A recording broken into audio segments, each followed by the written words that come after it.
Hello and welcome back to 1874. It's time for a match preview show as Villa take on Chelsea. Another game at Villa Park, Saturday tea time. Huge game for Villa. I've labelled it must win. We'll see if Jacob agrees with me very shortly. This show is sponsored by Luke Roper, and if you want to get 20% off everything Luke have to offer, then use code TVV20 and you'll get your 20% off. And to be honest, there's new ranges coming out all the time. So yeah, definitely worth checking out the code if you want to get yourself some new Luke gear. Morning gaming and stuff. Morning Andy Tilsley saying morning to us in the comments. Great to see you both on board the live chat, and the numbers are picking up as we start. Right then, I need to apologise because I just didn't have a chance to do a post-Liverpool show. It wasn't possible for me yesterday. So Jacob and I will do a quick debrief now about what we thought. Jacob, fighting fit now. No injury concerns over him. But Jacob, was there any fisticuffs or anything in the press box? Obviously, Greg was there as an extra body from the Athletic. Kind of a 50-50 split for Greg with who he covers. So what was it like having Greg in there? Yes, obviously, my predecessors there, it was always a warning sign whether he's going to try, cover Villa. Is he going to try and come for my job again? There were, a bit of caution early on, but when it became clear that he was covering the briefing, which is obviously I haven't seen that. He did that, and which I am very thankful for, because briefings are great, but there are a lot of work and a lot of pressure, especially how Villa play as well, where the game's often in the balance for the last 5 to 10 minutes. I was very thankful Greg was there. He did a really good briefing. And obviously it's Liverpool based because he's a Liverpool writer, but it was good to have him, James Pearce, and myself in there, 3 Athletic journalists in the same press box, which was very nice. But I enjoyed it a lot. It's been a good week, been a very busy week. It was one of my most enjoyable games.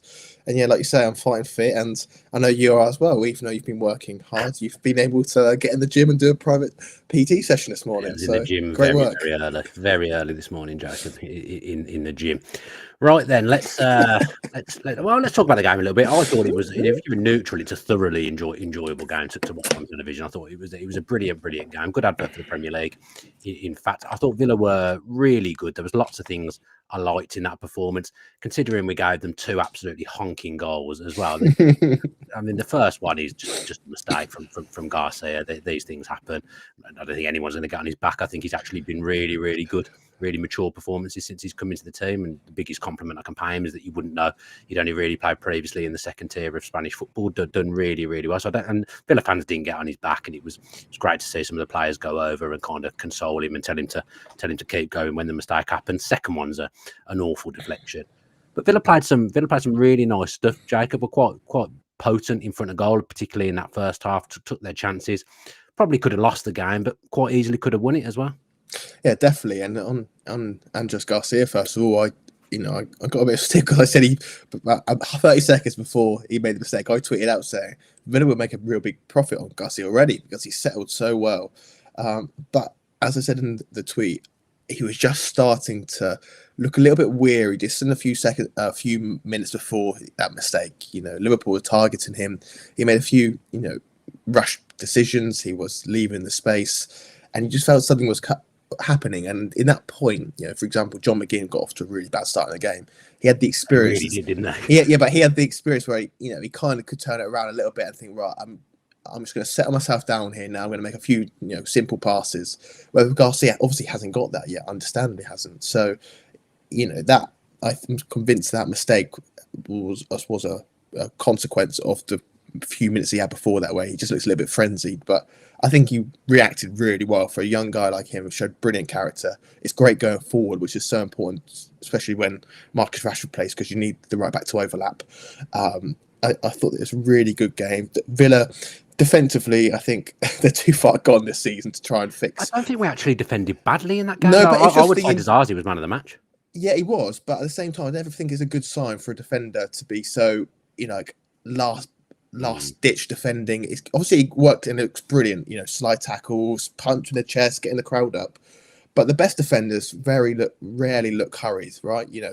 As I can't remember who said it, forgive me, Maldini or Bobby Moore, the best defenders don't get mud in their shorts. Yeah. Where it looked a little bit desperate at times. They made obviously some mistakes towards in the second half. That Darwin Núñez chance where it was just all of a sudden a 2v2 on defence. How did that happen? But Villa's defence, it's not going to be fixed overnight. Not going to be fixed this season. It's probably something to look into next year. So I was just really pleased for that reason that Villa actually managed to land a few blows back, score a few goals, brilliant goals as well. And Villa just look different, don't they, when they play a good team under the lights at home. Yeah. Our man Watkins scored as well. Obviously, we did a show on Ollie Watkins on that day. Wasn't involved actually heavily, massively in the game. I didn't think, but I enjoyed his goal. Just Ollie Watkins at his best, laying the ball off to Luca Dean, always on the move, takes up an excellent position in the box, and that was a really savvy header as well from Ollie Watkins. Not easy to find the side net in there like he did. It was a brilliant goal. But it was the timing of it, wasn't it? He managed to meet it on the run. He peeled off. I thought his overall play was really good, considering he was up against two absolute monsters in Kanati and Van Dijk, who are the best defensive player in the league. Caused them real problems actually when he was involved in the game. He did. He was aggressive though. He held the ball up well. He competed, but it's a brilliant team goal from Villa. Great cross again from Luca Dean, who was, for my money, probably the most consistent player Villa have had this year. Reliable. And Watkins, I thought he's really good. Great goal. He's really, I tell you what, his heading's phenomenal, isn't it? Really, some good ones last season. Didn't we've seen a lot of good goals. Watkins against Bournemouth last year was the one that stood on mine. Duran against Leicester this year, some really good headed goals when Villa do cross the ball, and it's often from the left.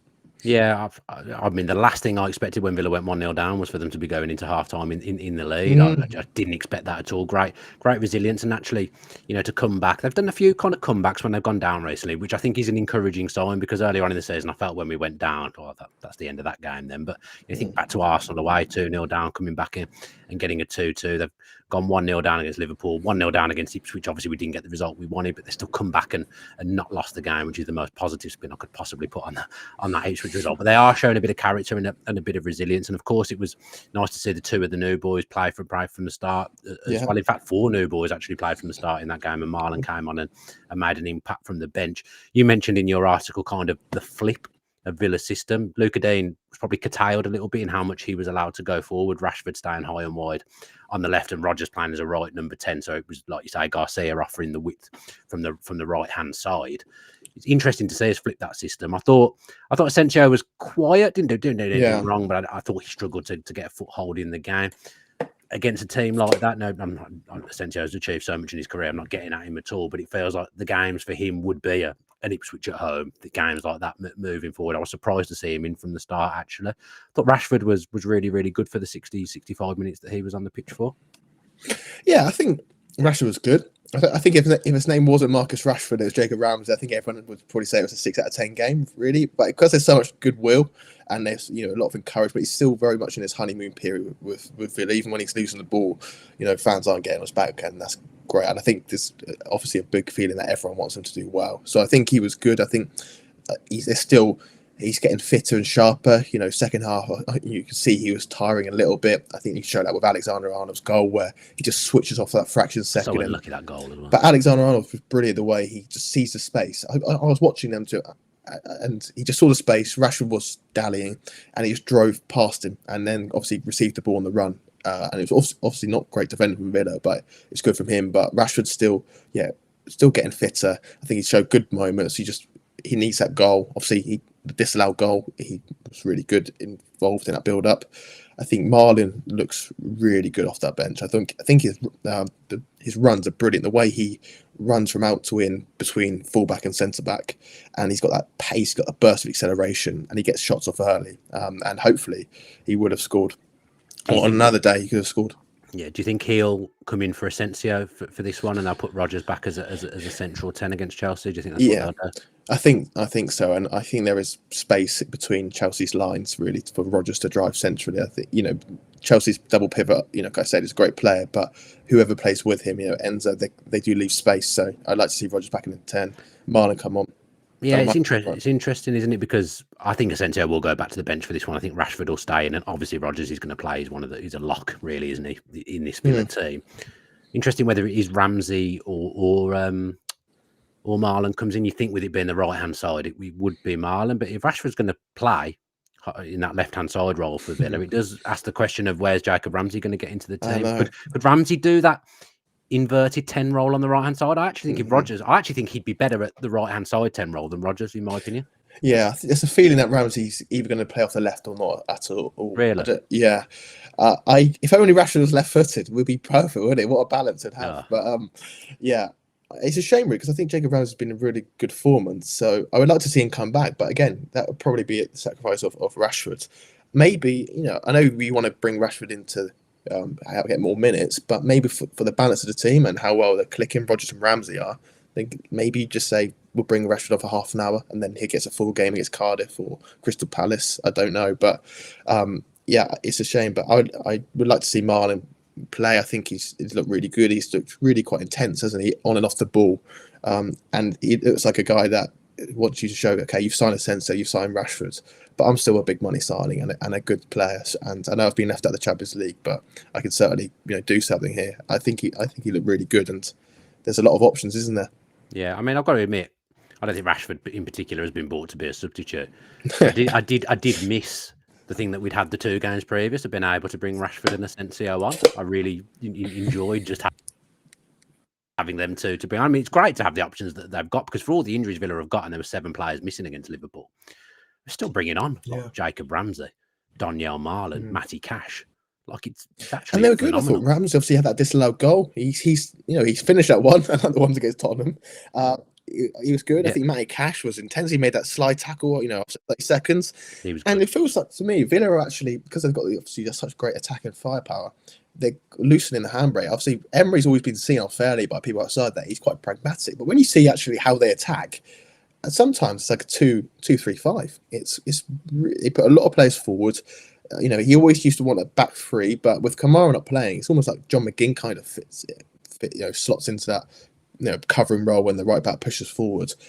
But it feels like Villa are just putting lots of bodies in the box. They're crossing, they're cutback crossing, and at times Villa look really good against certain teams that will sit back a bit like Ipswich. They look pretty passive, but when it's a bit helter-skelter and transitional, which is what Emery doesn't want, they look quite good. So maybe there's an argument to say, you know what, end-to-end games actually suit this current Villa team.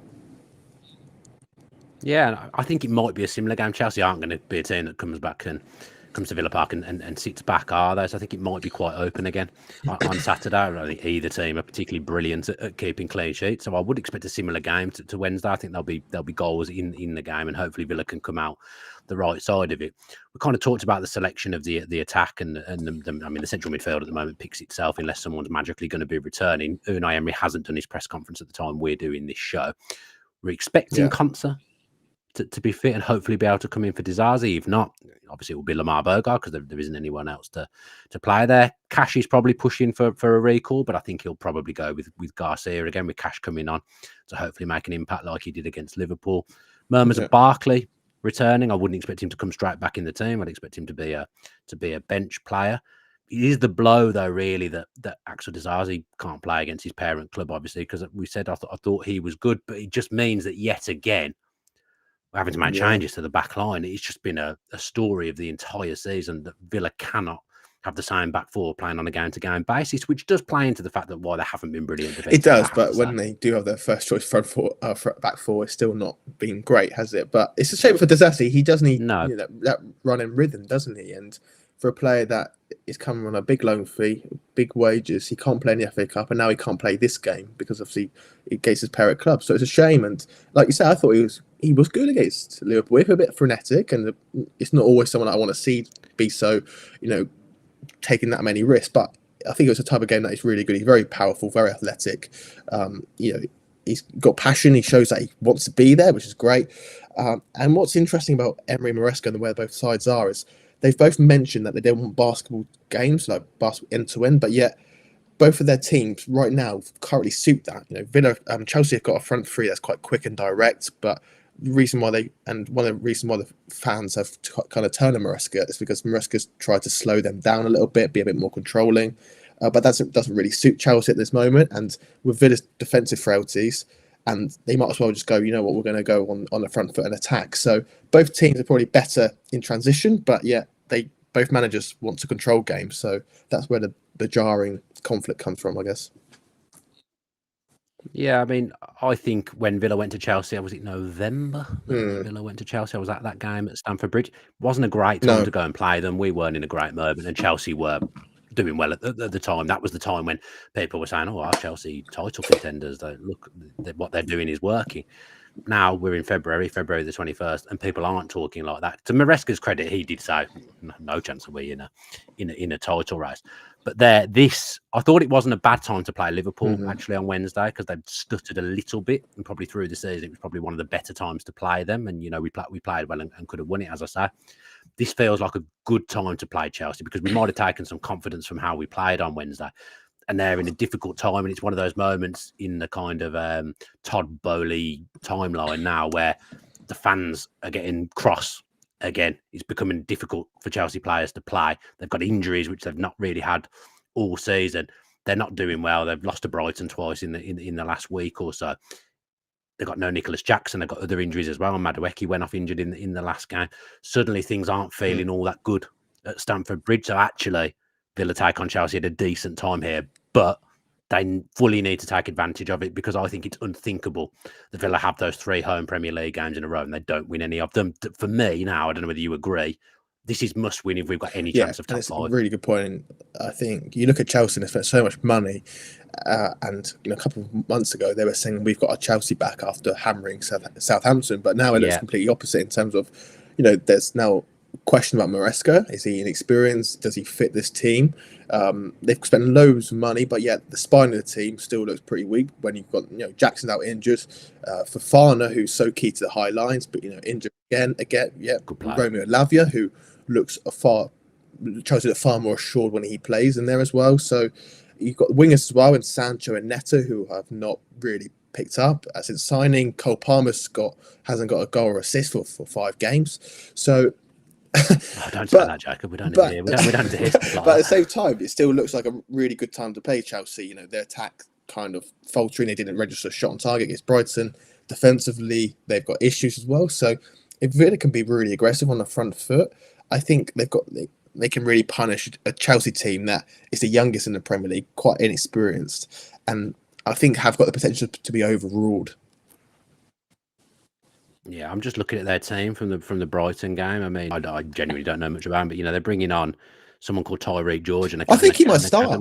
Yeah, I'm just looking at it now because Sancho's not really pulling up any trees at the moment. He came on for Madueke. Even Kiernan Dewsbury Hall got some football against Brighton in the Premier League. He's been pure Conference League, really, hasn't he?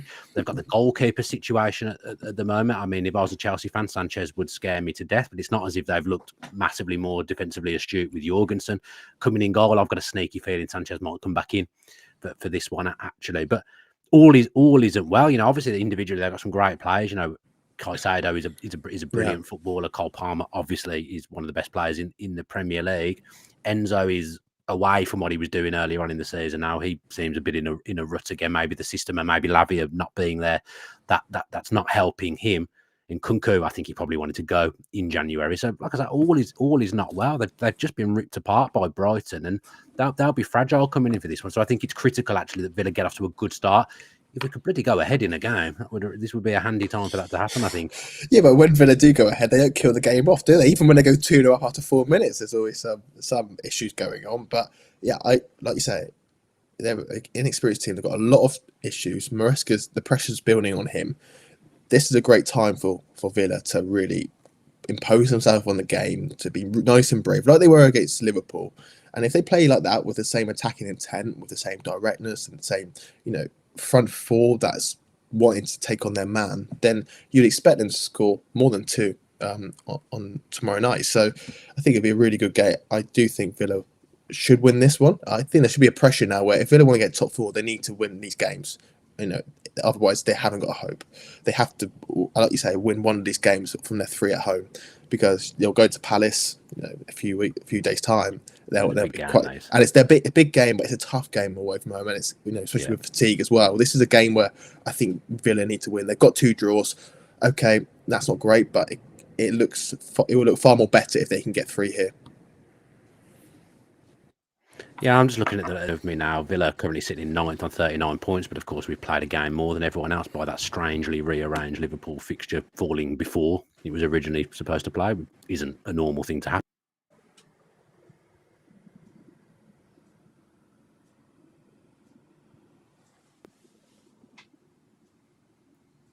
I'm here. Jacob, you still here? I'm here. Can I'm you hear me? saying I've got a thing saying "Oops, connection lost." I am Oh, I'm back. reconnecting. I don't know whether it's me who's lost connection here. Can you hear me? I can hear you. Can everyone in the chat let us know that the pod's still running? Looks like he's no idea what happened there. I've never seen that before. Not great. But as I was saying anyway, someone in the chat, please let us know that we're still live. I need to give like a safety word or something here so people know that we're still live. What should the safety word be, Jacob?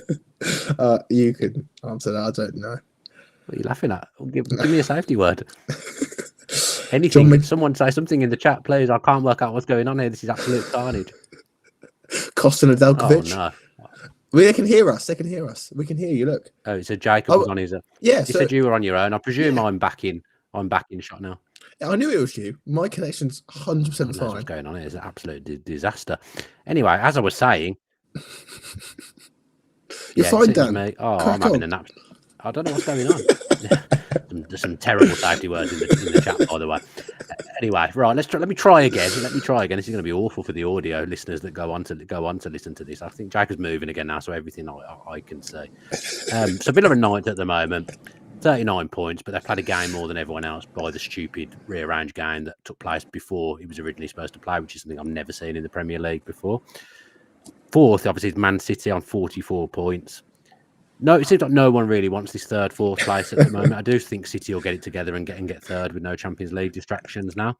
Forest, I think, might fall away. Still an opportunity for fifth. You're back, Dan. You're back. What is going on here? Oh, right. Yeah, I heard you. Honestly, Jacob, just talk because it's not working for me, is it? Yeah, right. I think I know what you're trying to say. I agree. I think third, fourth, and fifth is pretty up for grabs for anybody really in the top 10 because a lot of teams are vulnerable, aren't they? They've shown they've been quite good early in the season and now they're kind of running out of gas. But I think Villa, maybe in other times, would they deserve a top 4, top 5 finish? Probably not, but they're still well in the hunt. If they can go on a good run, if they can put wins together, how many times have they won 3 games in a row? I think it's only twice this season. If they can do that this year at some point, then all of a sudden they're going to be 4th, 5th, 6th, going into the final couple of games. And if they're in the hunt, then that would constitute a really good season and probably means they'll get some kind of European football. So if they can do that, that'd be great. Okay, well let's just go because this has got car crash written all over it at the end. Let's hot or ice cold take, Jacob. What are you going for? Oh gosh, you go first, Dan. Let me think. No, that's not how we do it. Have you not got any? No, I've not thought of one. So I was hoping that you would go first. I might just keep it very, very simple and just say Villa somehow just win the game. Villa will win the game. All right, I'll go for Villa score a goal outside the box. Whoa, that is niche. Right then, let's go. I'm worried that he's going to cut out again, so we might as well just try and make an escape whilst it's okay. Thank you ever so much to those that have listened. Please do the things that I go on about every single week. No one is leaving Apple Podcast reviews, even though I ask for it every single week. So if you're listening via Apple, please think about leaving a review and giving us 5 stars. That would be much appreciated. I mean, if my internet ever comes back to life, maybe we'll be back with some shows next week. I'm not sure, but yeah, thanks to those that have joined us live. Have a great Friday. I will see you all at Villa Park on Saturday, and finally, up the Villa.